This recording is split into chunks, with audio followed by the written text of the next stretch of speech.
le vendre. Il faut le vendre. Il est nul. Nul et nul. Zabarni, il pue la merde. Zabarni, il pue. En fait, les gars, c'est grave. Son seul bon match au PSG, c'est contre le Barça, les gars. C'est son seul bon match. Ce mec-là, c'est pas possible. Ce n'est pas possible. Il te coûte des matchs, il te coûte des victoires. Il te coûte des victoires. C'est pas le seul, évidemment. Mais les gars, il est pas au niveau, faut être honnête. Notre rotation, c'est Marquinhos, Zabarni. Marquinhos, j'aime de tout mon cœur, mais son niveau, et c'est normal vu qu'il vieillit, son niveau commence à diminuer. Et c'est normal. Et je lui en veux même pas, les gars. C'est pour ça que tu recrutes un Zabarni, parce que c'est censé être un mec qui va commencer à prendre sa relève. Il est jeune, donc même si Marquinhos a un niveau qui est décroissant, et encore c'est pas flagrant non plus, Zabarni doit être croissant son niveau, ce qui est logique, jusqu'à ce que le pic de forme nous donne un Zabarni titulaire, ça paraît évident. Mais il est nul. Il est plus nul que le titulaire. Il est plus nul que le vieux. T'es nul. Il est nul, les gars. Il est seulement pas fort. Chaque duel, t'as peur qu'il donne un penalty, les gars, c'est pas possible. On va nulle part avec ce mec, on va nulle part avec lui. C'est pas possible. Ce n'est pas possible, frère. Les Parisiens, vous essayez de nous voler notre buzz, là. Vous essayez de nous voler notre buzz de l'équipe la plus éclatée de la semaine, de la contre-performance de la semaine.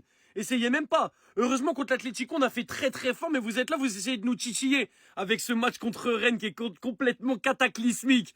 Essayez pas de nous voler le buzz, c'est nous les plus mauvais. C'est quoi, vous voulez que quand vous jouez contre nous, les deux équipes perdent, en fait. Barça PSG, les deux équipes perdent. Non, parce que perdre contre l'Atlético 4-0, on a fait injouable.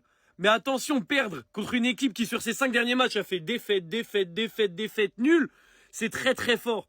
Vous avez essayé de nous voler notre trophée d'équipe la plus éclatée de la semaine, mais vous êtes fous, quoi. Mais c'était pas loin, parce que c'était bien immonde. Alors, Désiré Doué n'a pas été informé qu'il avait changé de club. À force de garder la balle, garder la balle, garder la balle. Tu dis, en fait, on sait même pas si les Parisiens ou Rennais, il fait des passes à personne. Ousmane Dembélé, encore buteur aujourd'hui. De toute façon, en ce moment, il est en pétard, ça on le sait. Dembélé, deuxième partie de saison, depuis l'année dernière, c'est trop fort. Il a d'ailleurs fait une déclaration où il envoie une balle perdue à Désiré Doué. Très clairement, pour moi, c'est Désiré Doué. Il dit, il faut jouer pour le PSG avant de jouer pour soi-même. Genre, le collectif doit passer avant les individualités. À deux doigts, dans le discours, il rajoutait un désiré. Un désiré, parce que là, aujourd'hui, c'est terrifiant. Et ce qui va se passer, c'est que si l'on se tape le PFC, il repasse premier de Ligue 1. Donc, en fait, si on fait un bilan de l'équipe du PSG, parce qu'en fait, ils sont bien arrogants. Et là, il y a plus de Parisiens qui m'ont vanné hier que de Madrilènes pour le Barça. C'est éliminé de la Coupe de France, c'est deuxième de Ligue 1. Et c'est pas top 24 Ligue des Champions. Et ça vanne une équipe qui a gagné la Supercoupe, qui est première de son championnat et qui a fait top 8 Ligue des Champions. Gamberger. Gamberger. Je veux bien, on est plus gaze que vous dans le jeu, je suis d'accord, mais les résultats... Va falloir se poser des questions, moi je dis ça. La famille Zabarni, hein. Depuis un joueur que je vais vous montrer juste après, je n'ai pas vu un joueur, un défenseur central venant au PSG être aussi faible que Zabarni, si ce n'est Diego Lugano.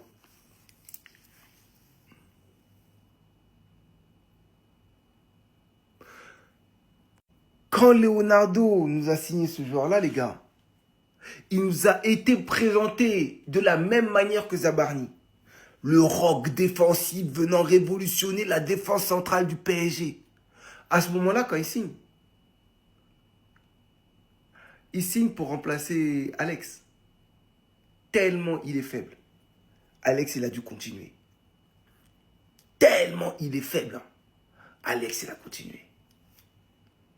Et là, le schéma se répète de la même manière. Zabarni, on nous l'a vendu comme le défenseur qui va mettre Marquinhos sur le banc. C'est comme ça qu'on nous l'a vendu. On nous a sorti des highlights où en 1 contre 1, il bouffait Erling Haaland, Alexander Isaac. Tous les 9 de PL, là, on nous a mis des highlights. Il vient en Ligue 1. Arnaud Nordin le fait tomber. Arnaud Nordin. Il joue en Ligue 2 il y a 1 mois.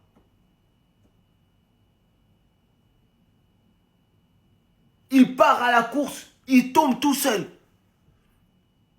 Mais devant Dieu, depuis l'RQSI, c'est le joueur le plus faible en défense centrale qu'on ait eu avec Diego Lugano. Et ça sert à rien de me faire croire qu'il faut lui laisser du temps. Il pue sa mère. C'est un fait. T'as capté? Il pue sa mère.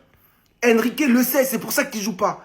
Là, Gallec, il l'a mis pourquoi? Pourquoi Enrique l'a mis aujourd'hui? Moi, je vais vous expliquer pourquoi il l'a mis. Rennes, ils sont en difficulté. Il s'est dit quoi? C'est le parfait moment pour mettre Zabarni. Ça va être un match maîtrisé de bout en bout. Allez, Reims. C'est tout. Hein. Voilà, c'est tout, les gars. Ça sert à rien de s'inventer une histoire hein, sur la vie de ma mère. Hein. Ça sert à rien de s'inventer une histoire. Oui, ce PSG est malade. Aujourd'hui, on peut plus le cacher. Même Dembélé, qui avait pourtant réduit le score avant de sortir, le sait pertinemment. La performance proposée est cataclysmique aujourd'hui. C'est l'équipe de Rennes qui vient de se faire licencier son entraîneur, qui a inscrit un but sur les 4 derniers matchs, qui enchaîne les défaites, qui vient inscrire 3 buts au PSG ce soir. Il y a trop de choses qui ne vont pas, ou qui ne vont plus plutôt. Désiré Doué, qui était comparé à Yamal il y a quelques temps, qui nous a inscrit ce triplé en finale de Ligue des Champions. Depuis quelques semaines là, il est où?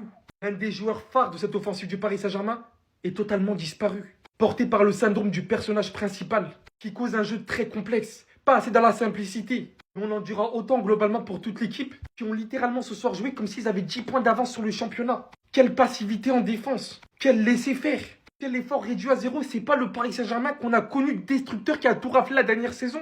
On a ce mec, autant bien que mal, qui essaye de relever le niveau, qui plante cette tête aujourd'hui, qui permet au Paris Saint-Germain de réduire le score. Il sort, on pensait que le Paris Saint-Germain allait continuer de cette allure, surtout avec Gonzalo Ramos qui marque d'habitude quand il rentre. Et le Paris Saint-Germain se prend le 3e but.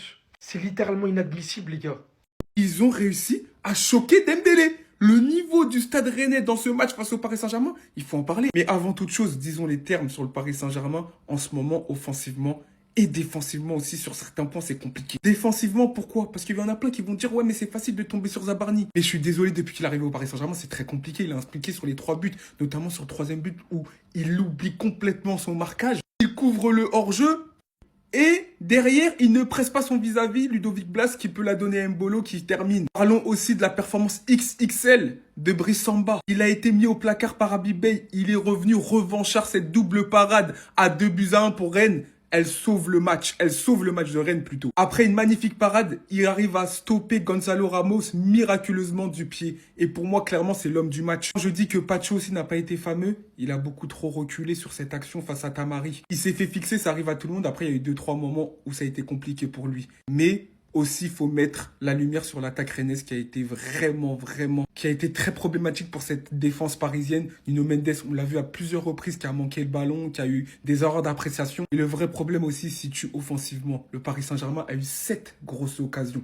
Oui, les tirs sont équilibrés, mais les occasions, 7, ils en ont mis qu'une seule, celle de Dembélé. Le symbole de cette dérive en attaque, c'est Désiré Doué. On n'arrive plus à retrouver son efficacité. J'ai l'impression qu'il est enfermé dans un RP. Il veut trop dribbler, il veut trop prouver. Et là, je sais pas. En tout cas, en ce moment, il faut le dire, c'est compliqué. En tout cas, félicitations à Rennes qui a su relever la tête après des revers consécutifs. Ils sont libérés, j'ai l'impression. Et le Paris Saint-Germain, c'est une défaite. Ça arrive à tout le monde. Et ça prouve encore que la Ligue 1, c'est quelque chose. Ashraf, tu vas goûter au banc, tu vas rendre sa place à Warren. Warren va retourner côté droit, cordialement, la direction. Ashraf, on t'aime de tout notre cœur. T'es un de nos chouchous. On t'aime, je t'aime. Je t'aime, mais mon gars, par pitié, va te faire opérer. Va te faire opérer parce que depuis le retour de la CAN, c'est trop compliqué. Le retour a été précipité et le niveau n'y est pas. Il n'y est pas, les refs. Encore ce soir, je suis désolé à Rouig du côté de Zabarni qui pue la merde, mais Ashraf fait pas un bon match.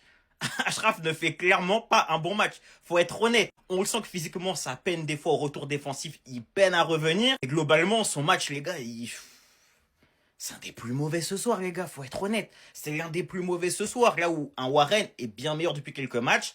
Enfin, depuis le retour de Hakimi, Hakimi n'a fait aucun meilleur match à droite que Warren. C'est la pure et simple vérité. Même ça, au milieu de terrain, Warren, je trouve qu'il fait un bon match. C'est ça la vérité encore. Après, oui, Hakimi n'a pas été aidé et tout. Hein. Je veux bien l'entendre tout ça. Mais les gars, je suis désolé. Actuellement, faites focus qu'il aille se faire opérer, qu'il revienne à un meilleur niveau. Tu sais, c'est pas grave. Faut juste l'accepter. C'est que des fois, malheureusement, t'as eu une blessure, t'es revenu plus tôt. On sait que Hakimi a refait de se faire opérer pour finir sa saison.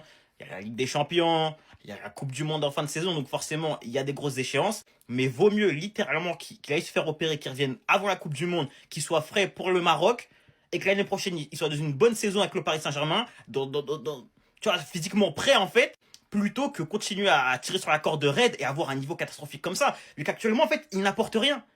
Il n'apporte rien. Et Hakimi, on sait que de base, c'est le meilleur à son poste. Donc, autant juste prendre son temps, se faire opérer, revenir à un meilleur niveau. Actuellement, c'est pas possible. C'est juste pas possible, en fait. Il avait pas menti.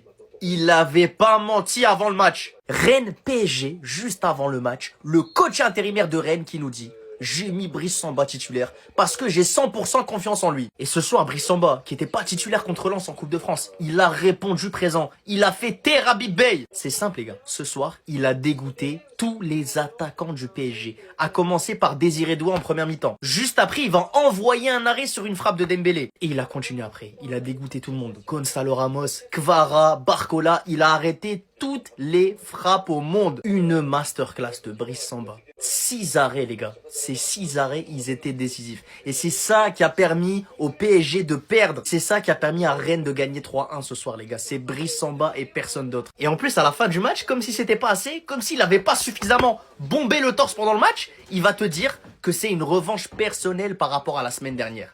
De quelle semaine je parle, Brice Samba? On sait très bien de quelle semaine je parle. Cette semaine où t'étais pas convoqué contre le RC Lens. Ton ancien club en plus. Donc là, si j'ai bien compris ce soir, Brice Samba, t'as empêché le PSG de prendre la tête de la Ligue 1. Tu permets à ton ancien club, le RC Lens, de revenir à la première place de Ligue 1. Et en plus, tu fais taire tout le monde et tu reviens en tant que titulaire. Mais c'est le comeback du siècle, j'ai pas peur de le dire. On va lire les mots du Ballon d'Or. Les mots forts doucement Dembélé, Ballon d'Or. Sur les individualités du PSG après la défaite à Rennes. On doit penser au PSG avant nous. L'année dernière, on a fait passer le club avant nous et pas les individualités. On doit jouer pour le club au lieu de penser à nous. Il parle de qui? Gang, gang, gang. Gang, gang, gang. Oh, les gars, de Ballon d'Or. Quand c'est le Barça souffle dans vos mains. Quand c'est le Barça, tout le monde ici parle. On va parler. Il parle de Désiré Doué. Il n'a pas dit l'effort que Lamine Yamal. Voilà son Ballon d'Or qui le descend. Ballon d'Or, toi-même, ton match n'était pas ça. On a dit que tu es le meilleur joueur du monde. C'est pas ça, j'ai vu. Rennes, bravo. Que des plaisantins. Dembélé, Ballon d'Or. C'est Barça qui souffle dans vos mains. PSG vient de perdre. 3-1. Vous pensez qu'on n'a pas vu? On a vu. Bande de plaisantins, là.